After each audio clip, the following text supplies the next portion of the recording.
What's up? What's good? What's popping? What's cracking? What's percolating? What's really good in the hood? It's your man Theo Butler. We go ahead and get the title out of the way for the last time. T'Challa and Ororo do not have a son. Yep. Go ahead and get y'all the title.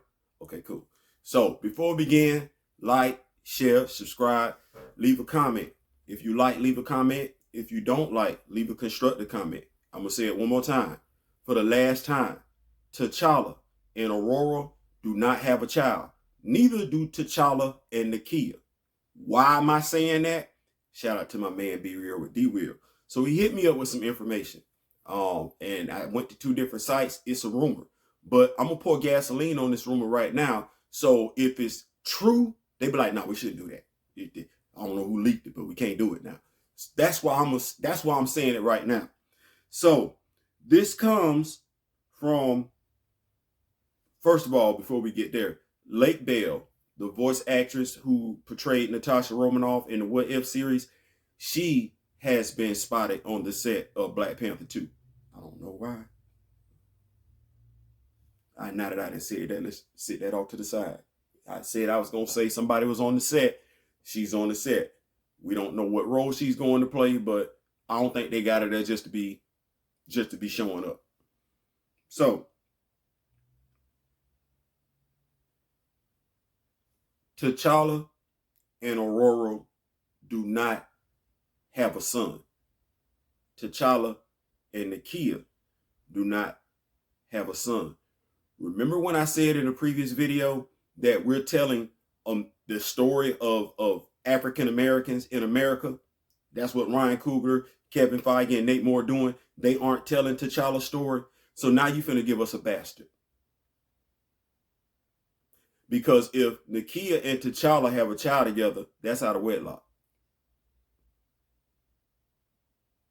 At no point in time did you show us an on-screen marriage between the two. So I'm finna go ahead and dig in. I'm gonna reference some source material while I do this, and then point out how sometimes it's still us. We just can't see the forest for the trees. T'Challa's not a bastard. I'm gonna say, you finna make T'Challa's son a bastard. That's what we finna do? Because you don't want to stick to the source material. For those who just got here, Nakia did have a crush on T'Challa. It was unrequited love. He never wanted her. The Dora Milaje used to be promised to the king. T'Challa changed all that. He said, no, y'all just the honor guard. We're not doing all that. Okoye told her, it's not old school. We just his protectors. Nakia wanted it to be something else. T'Challa rejected her. She lost her damn mind.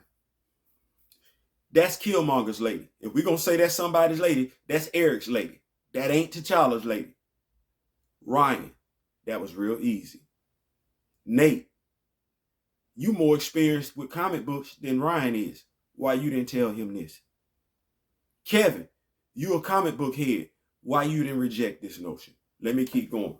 So, if we want to talk about Azuri, let's think about something. I want to make sure I say this. Azadi came on the scenes in the New Avengers, Next Avengers. It was a damn DVD, and it didn't do that damn well. It was a cartoon. That's where he made his appearance. That's Ororo and T'Challa's son. But now for us to get Ororo and T'Challa's son, we got to first get past this part where Marvel is not pressed for them to be married. I'm going to make sure I put the links to all of this. Chris Claremont is backed up by his Gizmodo magazine. Gizmodo didn't think that T'Challa and Ororo should be married. Know why? He said somebody would have had to take a secondary role. Says who? He says that they're both too important, too big to be married. Whose perception is that? Now watch this. No disrespect to the late Chris Claremont. Absolutely love it. That's his perception of him telling me that I, as a king, must make my queen play a background role. Now, the sad part is this. You got the guy, Charles Pulliam Moore. Charles Pulliam Moore buys into this philosophy, and he's a brother. He buys into the philosophy that the marriage wasn't going to work in comics because T'Challa is too important and Ororo is too important. Somebody would have had to take a backseat to somebody. Really? Really? So nobody could make this marriage work in Wakanda. Well, hell, we've seen it tell all types of other romantic types of stories. I know Shakespeare told some romantic stories and everything like that. I know Zane then told some romantic stories, Carl Weber, and I look up to them. I think Steven Spielberg then told some romantic stories. You know, stories where we didn't think it was going to work, but it worked. Hell, even in horror stories, you get the I don't want to call it damsel in distress, because more often in horror stories, it's the guy that's in distress. It's the damsel that's kicking ass. But even they, so nobody could make this work. No, you didn't want to make this work. You didn't want to make this work. You didn't. You could have. No, what it was is that T'Challa is too big off on his own for Marvel. Ororo is too big off on her own for the X-Men. See, T'Challa is key to Marvel's success overall. Ororo Monroe is key to the X-Men's success overall. And see, if we bring them two characters together, then we're going to take something away from each of those two entities, thus devaluing those two entities. No. See, that's what you was concerned about. I'm at the 6-minute mark. We're going to speed this thing right on up. But I'll make sure I put the links, because y'all need to know that it's more to this whole thing. We going just think about what I said. We're going all the way back to Chris Claremont saying that he didn't think it was a great idea for them to be together. All the way back to Chris Claremont. And you need to know that while she is his queen, they're not married in Marvel Comics. Now, let's talk about this idea of this son that's being introduced, because they are talking about it. This son is supposed to be Nakia and T'Challa's son, thus making him a bastard. What does that make her? How you gonna tell this story, Ryan? This better not even be true. This better not even be remotely true. But I know some of y'all gonna come in here and say, Theo, they do know they don't have no damn son. That is not canon in 616. You looking at a whole alternate universe. Now y'all gonna start coming on here talking about this damn timeline variant. Get it through your heads. What is wrong with you, us, having T'Challa in 616? What is wrong with honoring that man the way he wanted to be honored? Because it seems like the only way they can honor him is death and bastards and out of wedlock. That's it. Is that his story? Is that T'Challa's story? Or is that the random black child's story in America?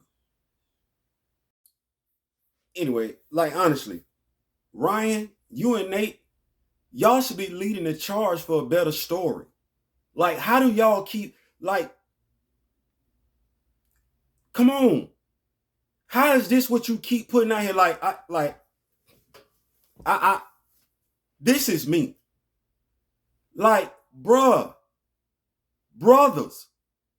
you literally got us killing each other on film. You couldn't give us nothing else besides that. Now there's talk that you finna introduce a bastard child into the world. Every comic book fan wanted Ororo and T'Challa love play out on screen.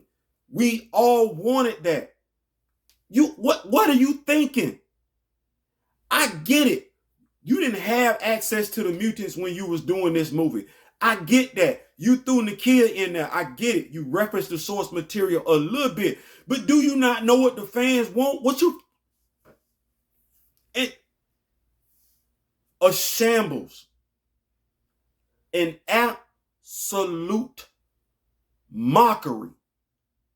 You just doing what you want. If this, and mind you, I'm of the mindset, you know this stuff is out there. Just like you knew the whole final resting place scene was out there. Just like you knew the scene from the set had been leaked and everything like that. Just like we know that Lake Bell is on. Man, stop that.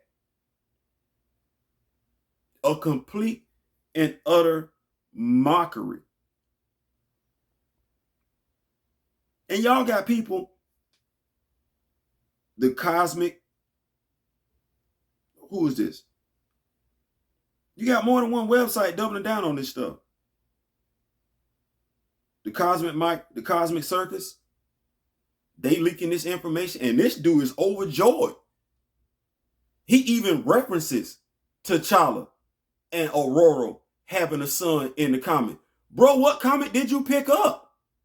But watch this. He got fans, and so they gonna believe what he's saying without researching the damn cat.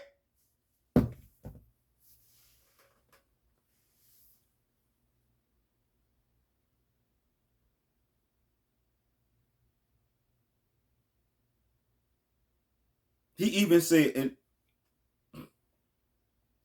one of these cats even went on to say, Marvel Studios was adamant that T'Challa would not be recast, which would have run the risk of dismissing all that Boseman brought to the role. No, it wouldn't. Sean Connery. I done seen quite a few. Daniel Craig ain't dismissed what Sean Connery brought to the role. I'm sorry. I still remember Adam West, what he brought to the role of Batman. No disrespect to what Christian Bale, but Christian Bale ain't made me forget it. Never mind. Introducing a son for T'Challa seems like a fitting way of honoring everything that has come before without undoing Boseman's impact.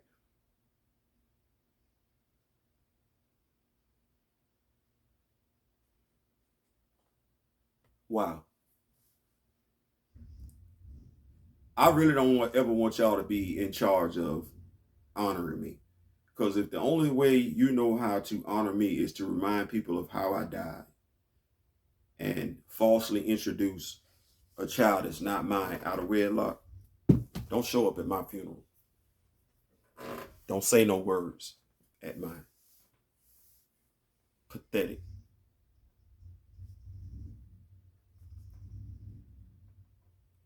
Boycott Black Panther 2.